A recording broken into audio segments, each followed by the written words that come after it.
verdad que aquí se está mejor que debajo de la ventana. Está quedando frío. Bien. Vamos a leer en primer lugar el pasaje que teníamos para esta mañana.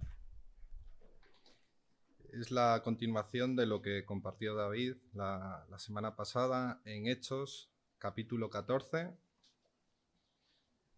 Hechos 14, del 8 al 28.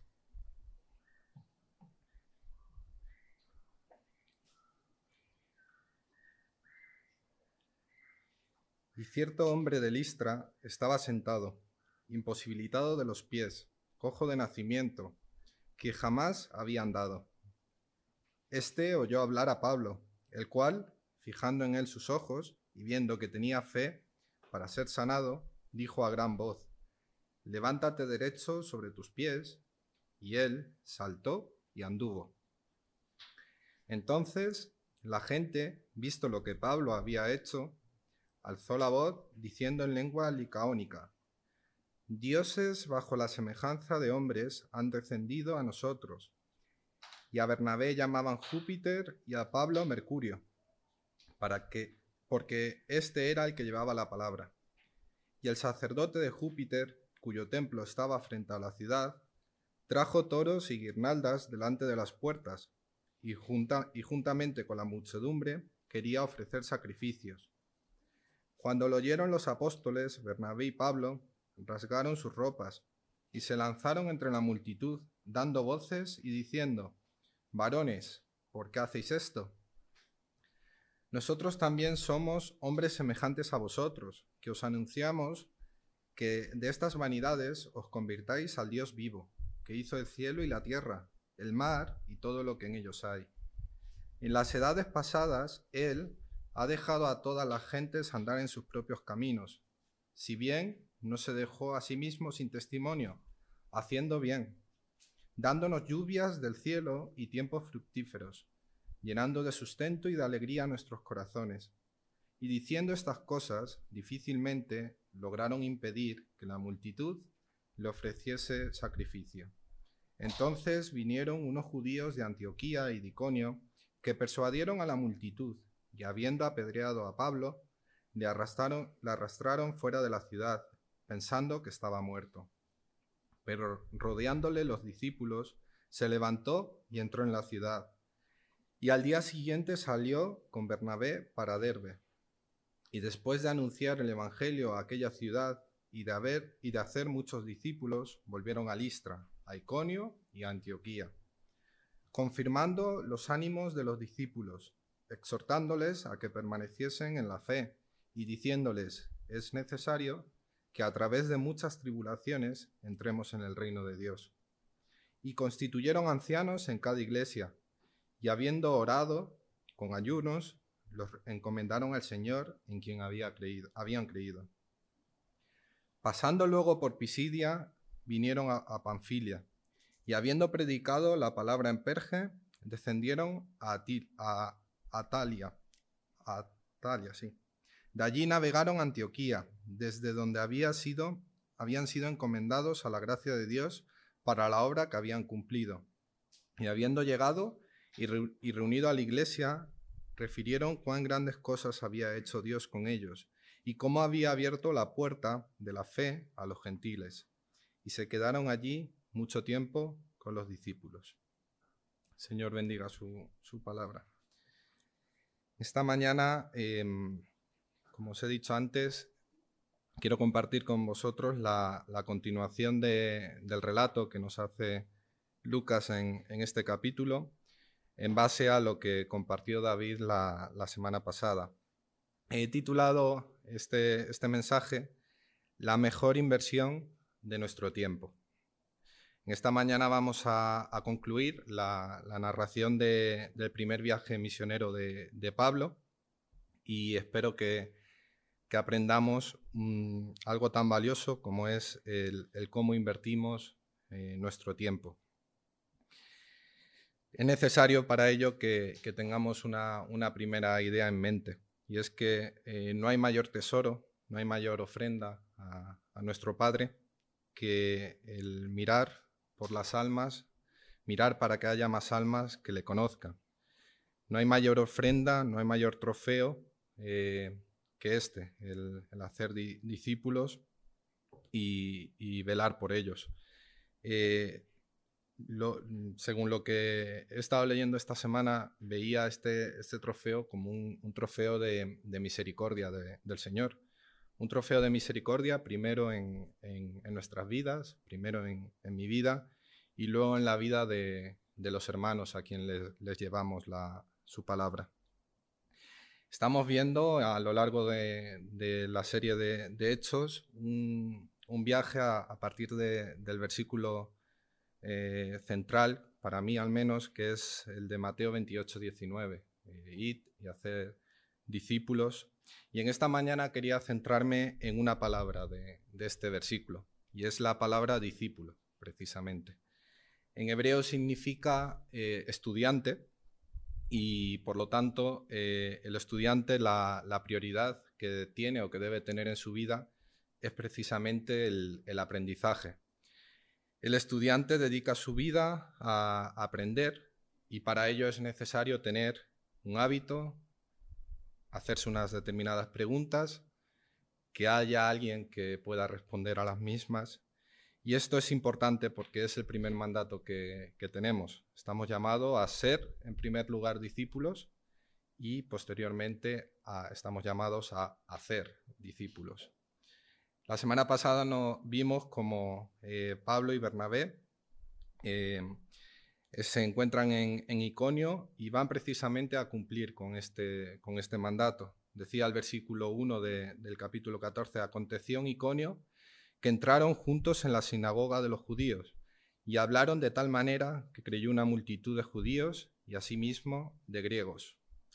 Vemos vimos la semana pasada cómo estuvieron dispuestos a quedarse en Iconio a pesar de las adversidades que se presentaron.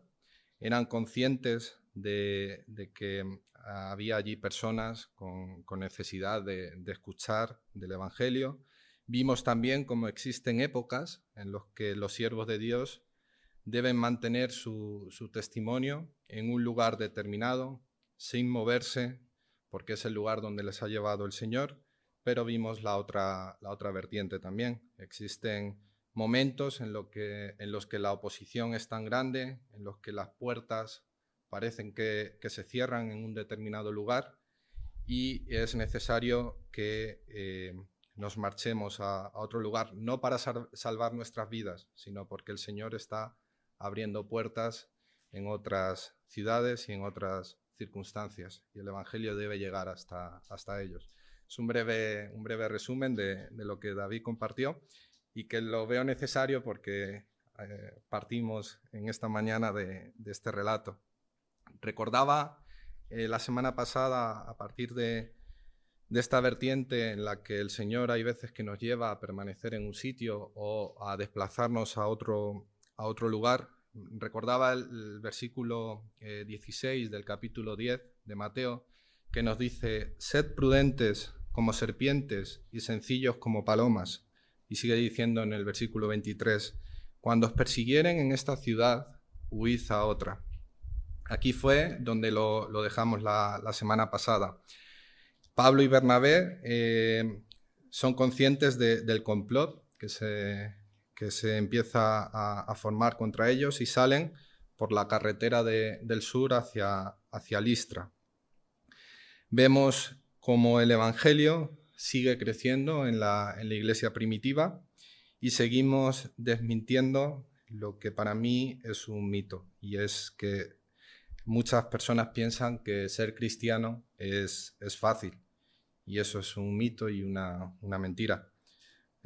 Por ahí hay quien dice que si eres cristiano no te enfermas, si eres cristiano te haces rico, si eres cristiano eres más guay que otras personas. Y cuando estudiamos la Biblia lo que vemos es todo lo contrario. Vemos personajes que son valientes, personajes que pasan por dificultades, personajes audaces, personajes que no se rinden. Y es precisamente lo que vamos a ver en esta mañana en la vida de Pablo. Y se me plantean dos preguntas que quiero que meditemos durante el mensaje. Y es, ¿a qué te ha llamado Dios? En primer lugar, ¿a qué te ha llamado Dios? Y en segundo lugar, en esa misma pregunta, ¿lo estás cumpliendo? Y en segundo lugar, y no menos importante, ¿cómo estás invirtiendo tu tiempo?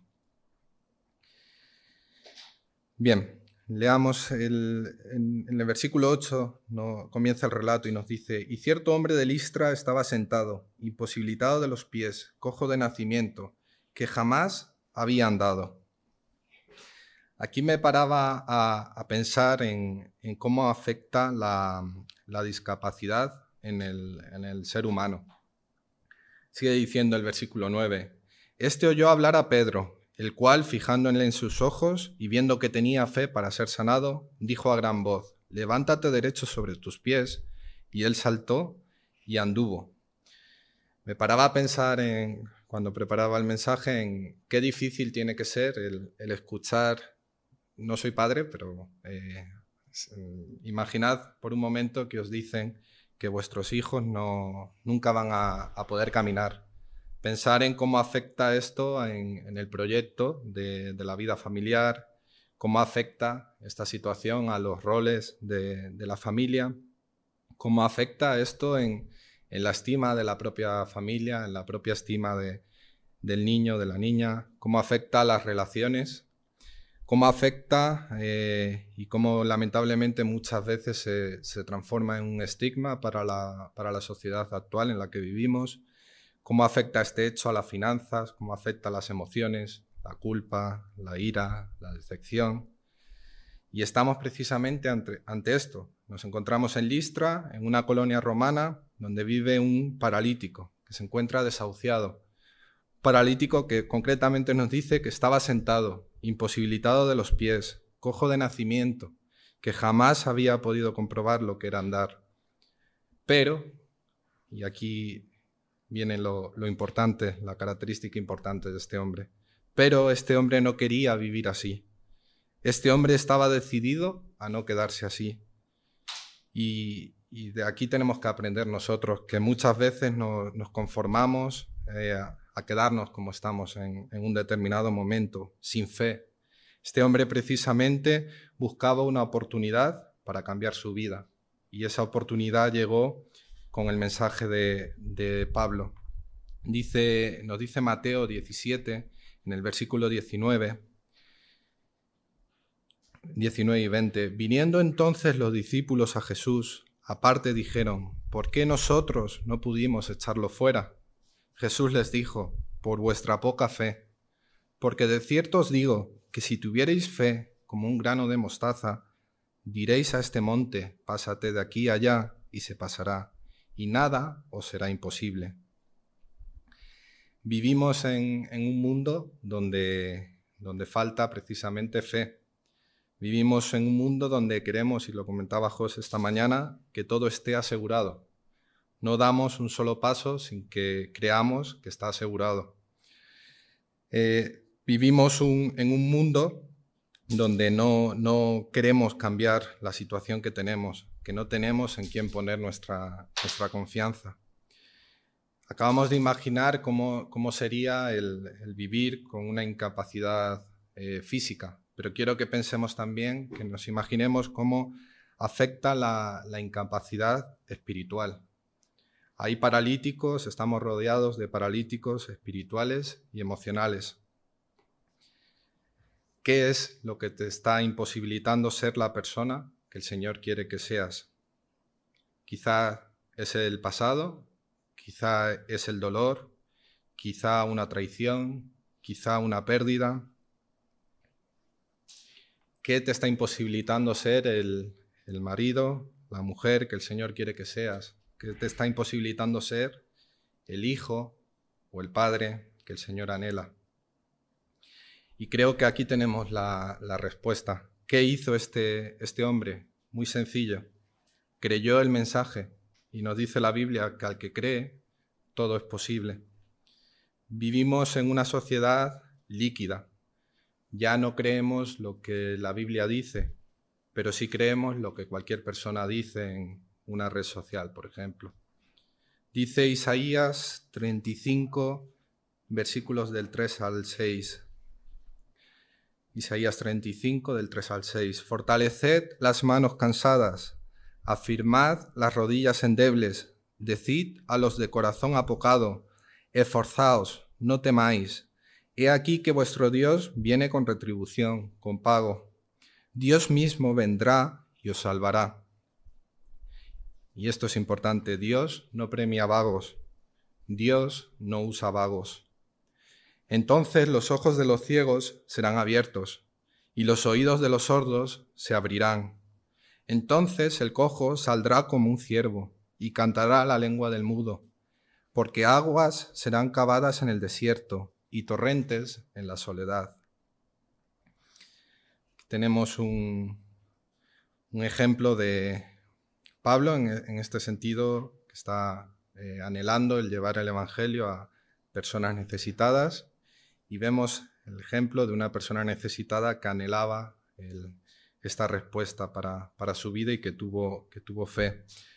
¿Cuál es la respuesta del pueblo al ver lo que ha ocurrido con este paralítico? Versículo 11. Entonces la gente, visto lo que Pablo había hecho, alzó la voz, diciendo en lengua licaónica: dioses bajo la semejanza de hombres han descendido a nosotros. Y a Bernabé llamaban Júpiter, y a Pablo Mercurio, porque éste era el que llevaba la palabra. Y el sacerdote de Júpiter, cuyo templo estaba frente a la ciudad, trajo toros y guirnaldas delante de las puertas, y juntamente con la muchedumbre quería ofrecer sacrificios. Estos hombres no conocían a Dios y estaban convencidos que o bien tenían que adorar a los hombres de forma errónea, o bien que estos hombres que tenían delante eran uno más de los dioses a los que ellos adoraban. Júpiter y Mercurio en concreto, y esto lo intentaba traspolar a nuestra sociedad actual. En nuestra sociedad ocurre esto precisamente. Se adora más al hombre en este momento que en cualquier otro momento. Vivimos en una sociedad hedonista, una sociedad en la que hoy en día, por encima de los valores, se encuentra el placer del hombre. Vivimos en una sociedad donde la forma de pensar del hombre es más importante que cualquier otra cosa. Vivimos en una sociedad en la que queremos placer y no afecto. Vivimos en una sociedad donde el erotismo tiene más valor que la integridad y la pureza. Vivimos en una sociedad donde nuestra felicidad está por encima de cualquiera. Vivimos en una sociedad llena de familias recicladas. Vivimos en una sociedad en la que a cualquier cosa llamamos familia. Una sociedad donde no hay lugar para Dios. Y en esta sociedad que estamos estudiando tampoco había lugar para Dios. Había lugar para dioses paganos que ellos imaginaban. Y esto también ocurre en nuestra vida y estamos rodeados de esto constantemente. No son físicamente Júpiter o Mercurio, pero hay dioses en el occidente actualmente. ¿Cuáles son los dioses de occidente? El alcohol, el sexo, el consumismo, el jolgorio, el placer. Queremos, en definitiva, al ser humano, una religión conforme a nuestros criterios y no conforme a lo que Dios quiere y demanda. Dice Romanos 1:25, ya que cambiaron la verdad de Dios por la mentira, honrando y dando culto a las criaturas antes que al Creador, el cual es bendito por los siglos. Amén. ¿Cuál fue la respuesta de los discípulos ante esta sociedad que lo que hace ante este milagro es adorar o intentar adorar a los hombres? Versículo 14. Cuando lo oyeron los apóstoles, Bernabé y Pablo, rasgaron sus ropas y se lanzaron entre la multitud dando voces y diciendo: varones, ¿por qué hacéis esto? nosotros también somos hombres semejantes a vosotros, que os anunciamos que de estas vanidades os convirtáis al Dios vivo, que hizo el cielo y la tierra, el mar y todo lo que en ellos hay. La adoración que querían ofrecerle a Pablo y a Bernabé es vista por Pablo como una vanidad, como algo pasajero, algo sin contenido. Precisamente esto ocurre cuando el hombre pone su confianza en el hombre. Nuestros pies se convierten en pies de barro. Cualquier mala decisión, cualquier mala acción y tu vida está acabada. Pablo les habla de un Dios creador. Pablo le muestra que su esperanza no está puesta en el hombre. Dice el versículo 16, en las edades pasadas él ha dejado a todas las gentes andar en sus propios caminos. Si bien no se dejó a sí mismo sin testimonio, haciendo bien, dándonos lluvias del cielo y tiempos fructíferos, llenando de sustento y de alegría nuestros corazones. Aquí vemos que Dios se manifestó al ser humano y lo sigue haciendo actualmente. Y diciendo estas cosas, y aquí está el resultado de lo que Pablo les dice, y diciendo estas cosas difícilmente lograron impedir que la multitud le ofreciese sacrificio. Vemos una multitud muy similar a nuestra sociedad actualmente, una multitud que estaba ciega, una multitud que está intentando ofrecer sacrificio a los apóstoles como si fuesen dioses, los dioses en los que ellos creían y a los que rendían culto. Dice 1 Corintios, capítulo 8, versículos del 4 al 6. Acerca, pues, de las viandas que se sacrifican a los ídolos, sabemos que un ídolo nada es en el mundo y que no hay Dios más que un Dios. Pues aunque haya algunos que se llamen dioses, sea en el cielo o en la tierra, como hay muchos dioses y muchos señores, para nosotros, sin embargo, solo hay un Dios, el Padre, del cual proceden todas las cosas, y nosotros somos para Él, y un Señor, Jesucristo, por medio del cual son todas las cosas, y nosotros por medio de Él.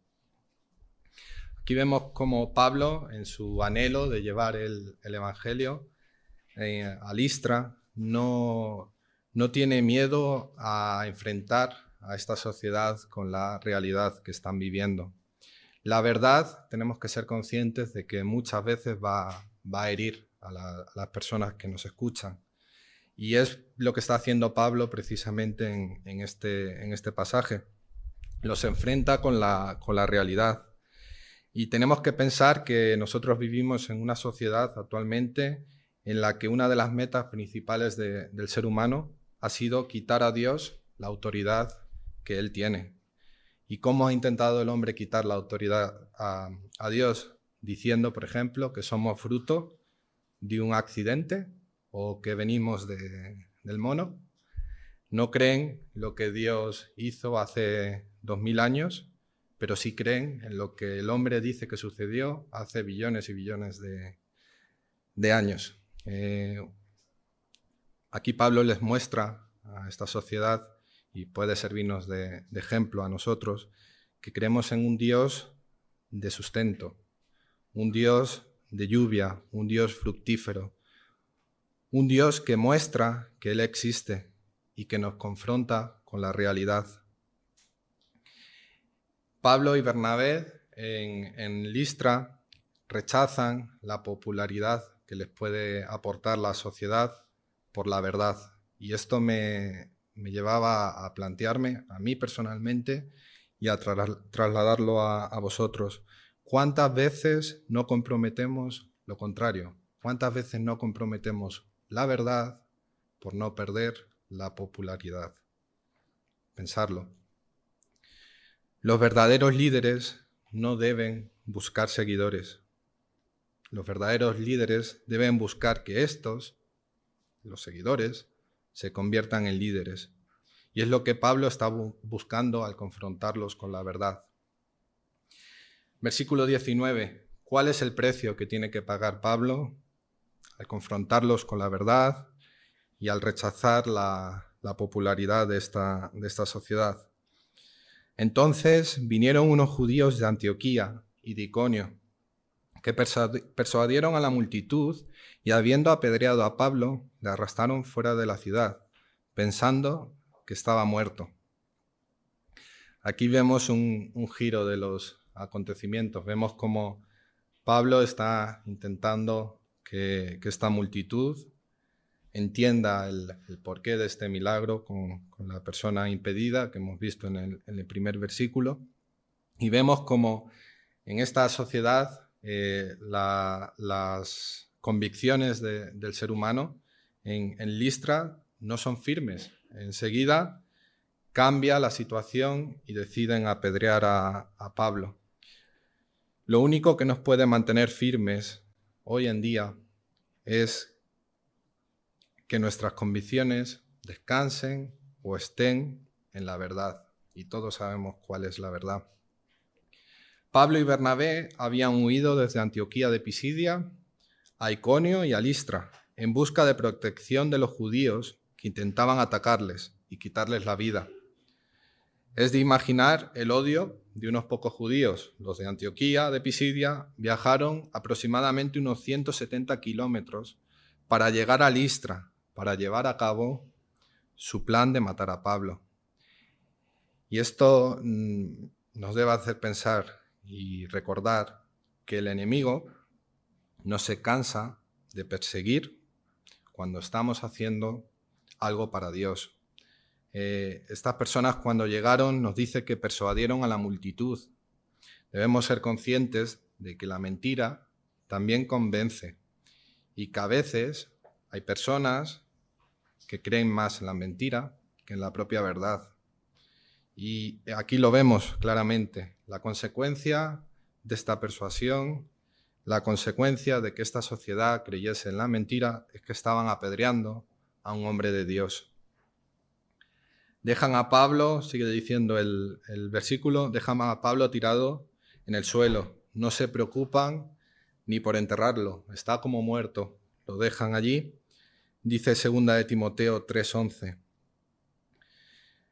Persecuciones, padecimientos, como los que me sobrevinieron en Antioquía, en Iconio, en Listra, persecuciones que he sufrido, y de todas me ha librado el Señor.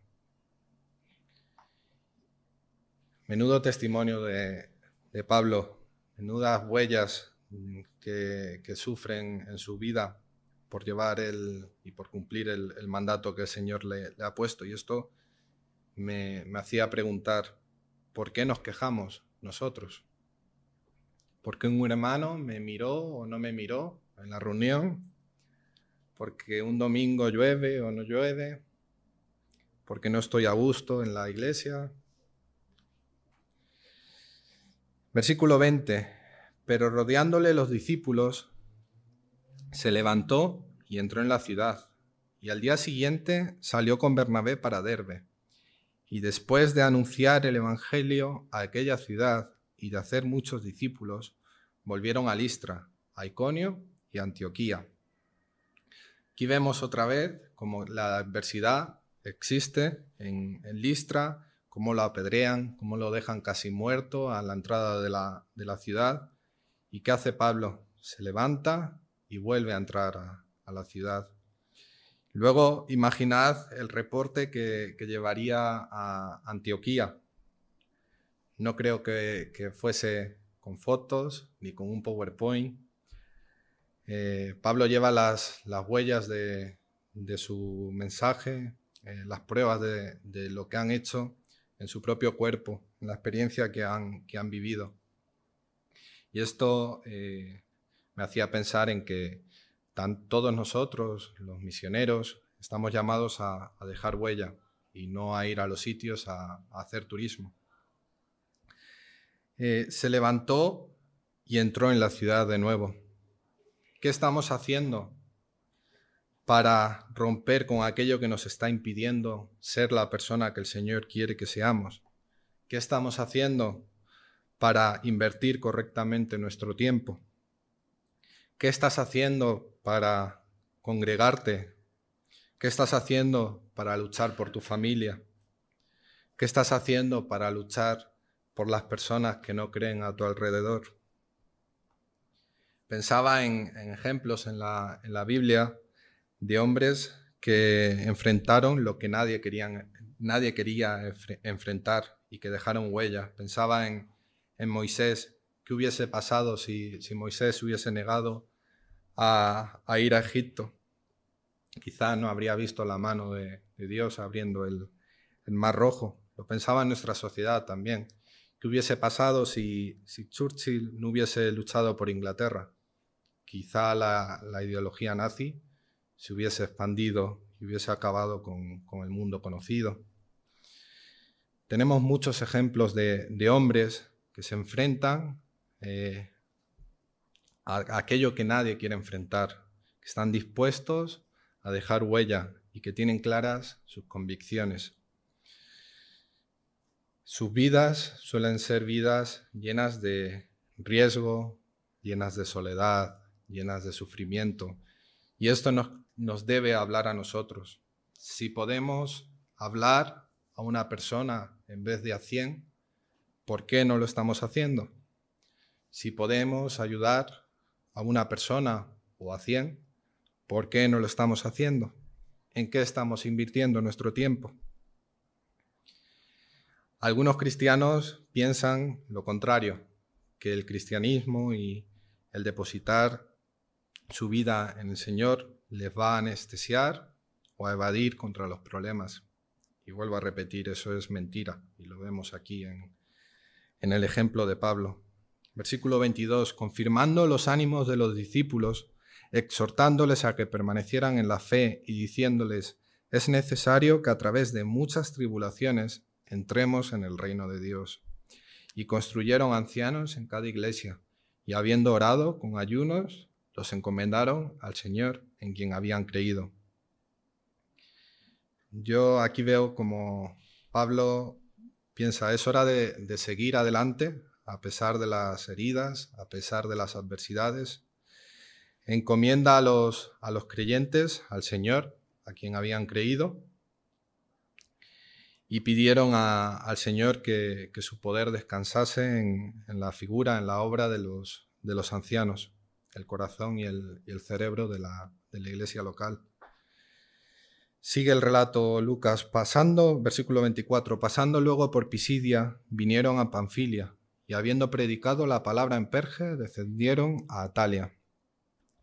Lucas sigue relatándonos el itinerario de este primer viaje, y ahora nos muestra cómo el mensaje de Pablo se adapta al puerto de Atalia. El puerto de Atalia, en resumen, por lo que he podido estudiar, era un lugar clave donde salían los barcos para Siria y para Egipto. Y allí había personas que necesitaban escuchar de la palabra del Señor.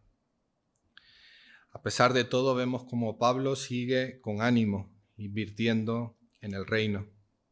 Versículo 26. De allí navegaron a Antioquía, desde donde habían sido encomendados a la gracia de Dios para la obra que habían cumplido. Y habiendo llegado, y reunido a la iglesia, refirieron cuán grandes cosas había hecho Dios con ellos y cómo había abierto la puerta de la fe a los gentiles, y se quedaron allí mucho tiempo con los discípulos. Aquí vemos como Pablo y Bernabé regresan. Podemos imaginar, todos hemos visto como alguna vez nos han visitado misioneros que nos cuentan sus testimonios, sus vivencias, para que oremos por ellos, nos alegramos y nos entristecemos con ellos. Podemos imaginar qué gran oportunidad tienen aquí Pablo y Bernabé de renovar sus lazos fraternales en Antioquía, de mostrar lo que Dios ha hecho en su primer viaje, compartir las luchas que han tenido, compartir las victorias que han tenido y, en definitiva, seguir expandiendo el Evangelio. Quería en esta mañana simplemente que pensemos en los ejemplos que tenemos en la Biblia de hombres y mujeres dispuestos a hacer lo que el Señor les llama a hacer. A pesar de las adversidades, tienen clara y tienen convencimiento de dónde está la verdad, y que pensemos en lo que decíamos al principio del mensaje. ¿A qué te ha llamado Dios? ¿Lo estás cumpliendo? ¿Y cómo estamos invirtiendo nuestro tiempo? Pablo y Bernabé nos muestran cuál es la mejor forma de invertir nuestro tiempo, y es buscando el trofeo de su misericordia, llevar vidas a los pies de Cristo. Vamos a orar. Sí, Señor, queremos darte las gracias por este hermoso privilegio que tú nos das de poder reunirnos en esta mañana, de orar a ti, de meditar en tu palabra. Gracias por los ejemplos que tú nos has dejado de la expansión de tu palabra en la iglesia primitiva, Señor. Ayúdanos a aprender, a aplicarlo en nuestras congregaciones, Padre, y a aplicarlo sobre todo en cada una de nuestras vidas, Señor. Gracias por cada uno de los proyectos, cada una de las circunstancias que tú pones en nuestras vidas, Señor. Ayúdanos a buscar el descanso, a buscar el sustento en ti. Ayúdanos a permitir que tú trabajes en nuestras vidas, Señor, y sobre todo, ayúdanos a querer invertir de una forma correcta el tiempo y todo lo que tú nos das, Señor. Ayúdanos a tener amor por los hermanos que nos rodean, tener amor por las personas que aún no te conocen, Señor. Ayúdanos a querer también y amar a nuestra ciudad, a nuestro país, el sitio donde tú nos has puesto, Señor. Te pedimos que tú nos bendigas en esta semana y nos lleves con bien a nuestros hogares. En el nombre de Jesús. Amén.